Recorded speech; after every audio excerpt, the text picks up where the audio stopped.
This is just a few of my foraging from the homestead or from the desert around me books. Some of them are a little bit not as good as others, and that's something that we're wanting to point out.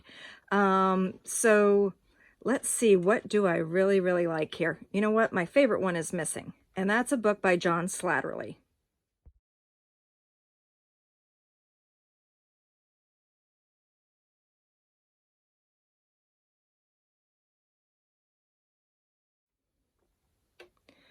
But some other notable ones are Eat Mesquite and More by Desert Harvesters. I really enjoyed this book.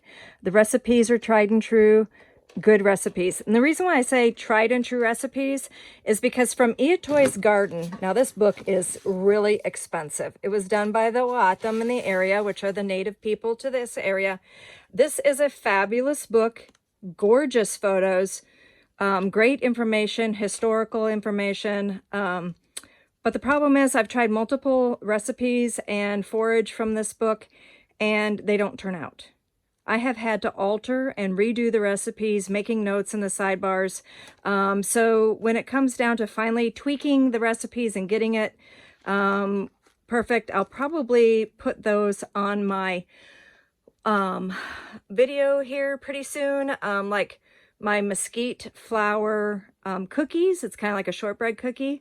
I've had to tweak that recipe from this book multiple times. Another one that I really do like is Los Remedios from Michael Moore, and anything by Charles Kane, Medicinal Plants of the American Southwest and Medicinal Plants of the, I have two of those, probably different. Yeah, this one's an different publications, publication dates, more than likely. This is actually the one that got me started, Fruits of the Desert by English. That one actually got me started in foraging. So it was kind of like my beginner book. So yeah, these are some of my favorite foraging plants for the area. This is more of just a basic North American guide, not that great. If you want to, like, here's Medicinal Plants by Michael Moore again. One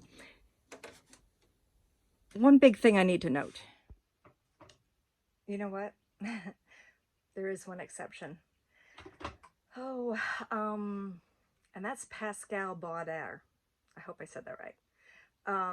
He has some books out and he's out of, I think, California. And his are like amazing. They are inspirational. And so even though there's some plants that do like duplicate here to the Southwest, and I can use those, but I could take his recipes and his applications and his techniques and apply them to my region. And that's why I really like his books as well. And I'll mention those here below in just a second. I just almost got like, ooh, I forgot one of the best ones. Fermentation, vinegars, like, just, he's amazing. He's like, you know, he's just the inspiration. And when you come to doing homesteading, you'll find that you have people that might not be in your region, but are just so awe-inspiring that you want to follow them as well. Just like I follow Jess from Roots and Refuge. Her applications on growing a garden don't apply to what I do out here. We are so different. You can't just throw it in the ground and water it and have it grow. We have some serious issues with heat and dryness and no water. I mean, like, one year we only had 5 inches total rainfall. So huge difference in our region. And so I'll be sharing more of the regional things for the American Southwest.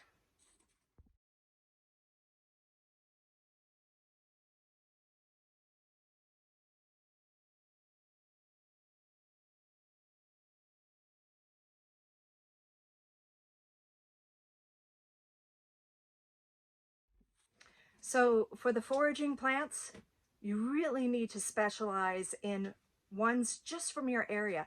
There are people that are mentors and you can take classes with them, and I highly recommend it. If you don't know your plants and you're new to foraging, definitely seek out a mentor. I know that there's quite a few here in the area that do offer like native plant walks, foraging walks. Well, they'll talk you through the uses and the gathering techniques and when to gather, how to prepare, things like that. So besides getting the books, you really should take some local classes just so that you can get familiarized with the plants, because some plants look alike. One might be edible and one might be poisonous. So yeah, make sure you know what you're doing before you get into the foraging. So this this video is actually inspired by Jess over at Roots and Refuge Farm. And what a great idea to put together a really good book reference guide for people that are getting into homesteading. And I have probably close to 300 different books, and I have my favorites. And so those are the ones that I'm going to be sharing with you. So this one is strictly on foraging. I have one on beekeeping because that's my specialty for my homestead. And so I definitely plan on sharing that one. So thank you very much, Jess, for inviting us to collaborate, and I add to your list for different regions, because I know you're in a totally different area than I am. So this is for Arizona, specifically southern Arizona. If you don't know how to forage, please look into it, seek out a mentor. I'll probably be doing some classes on it in the future.